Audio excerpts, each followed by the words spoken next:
Storytime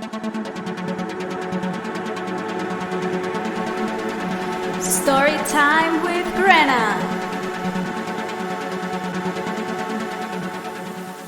Hello everybody, and welcome once again to Storytime with Grena. I'm Grena Lawson, and just like every Friday, I'm here to brighten up the next 7 minutes of your time with another crazy story. But is it a real story, or is it fake? Well, you will find out very soon. And before we talk about the news story, as promised, let's talk about last week. I told you about that one time when my friends and I went to a karaoke bar to celebrate my birthday and ended up doing a drinks and dash. And then we were stupid enough to return to that karaoke bar. Now the question is that story real or fake? Embarrassing as it sounds, that story is unfortunately real. So from one of the stupidest decisions I ever made in my life, let's go to one of the probably best decisions I ever made. So just like every other millennial, I graduated very close to the world financial crisis and suffered the consequences, which means I had just finished my studies and unfortunately finding a job was very difficult. The degree I studied was related to languages, and since I've always been very good at languages, as you can probably tell by my level of English, I decided to give private tutoring. So basically, for a couple of years, I survived thanks to whatever academy was willing to hire me, and also thanks to moms who were desperate for their kids to pass English. One of those kids, probably the one I have the fondest memories of, was Alex. He was about 14 when we first met, and it was because his teacher in the language school where I was working was absent, so I was asked to cover for her. Alex wasn't good at English. He didn't like English at all, and he always failed. But anyway, since it was supposed to be only for that class, I helped him with his homework. I explained to him how to do the exercises and explain the grammar he was learning at school.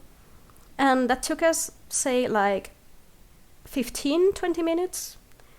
But the class was supposed to be an hour, so it was like, how do I fill the rest of the hour? So the best thing I could come up with was, let's practice speaking. Of course, at first he was very reluctant. He was like, oh, but I'm so bad. No, I don't know how to speak English.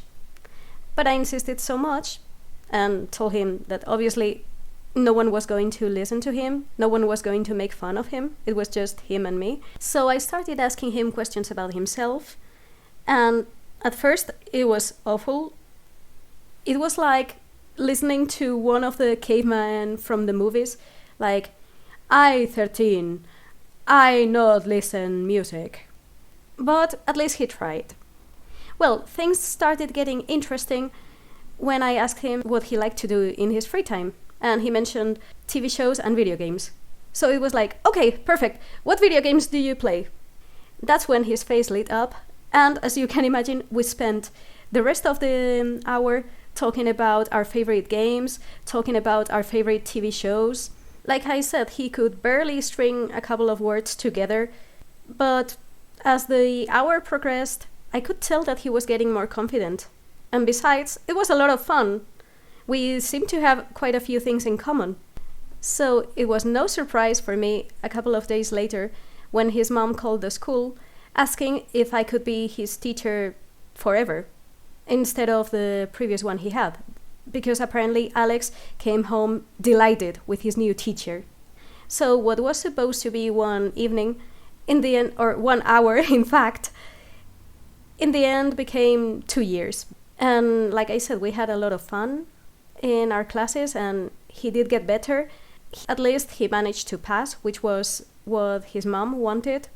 So I guess mission accomplished. Now flash forward a few years later, when I got a much more serious job that unfortunately was a few miles away, which means I had to commute. Have I ever mentioned that I hate driving? The only reason why I have a car is because you need one.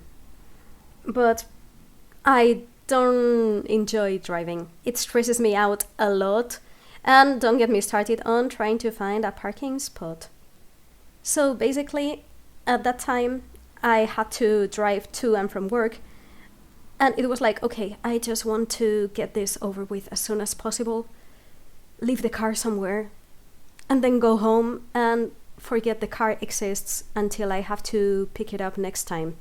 So one of those days, I parked my car, went home, and, like I said, forgot that my car existed. Until suddenly something clicked on my brain and it was like, oh shit! Turns out I had left my car in one of those places where you have to pay to park. So I freaked out, rushed out of my apartment, and the moment I got to where my car was, there was a cop. And he was about to give me the ticket, so I went like, no, please, no, I swear I was going to pay right now. So the guy turns around and goes, Grena, is that you? I didn't recognize him at first, but it was Alex, my former student. He had changed a lot.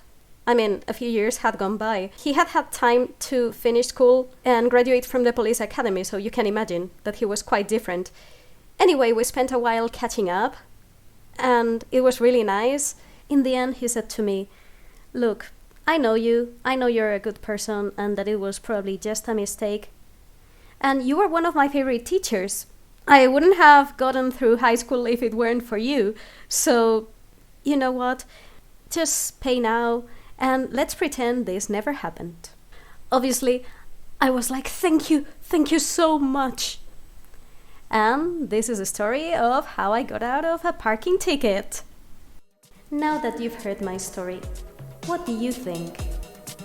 Is it real? Does being a fun teacher help you get away with illegal parking? Or is it fake? Does Alex even exist? You will find out in the next episode of Storytime with Grena. See you next week!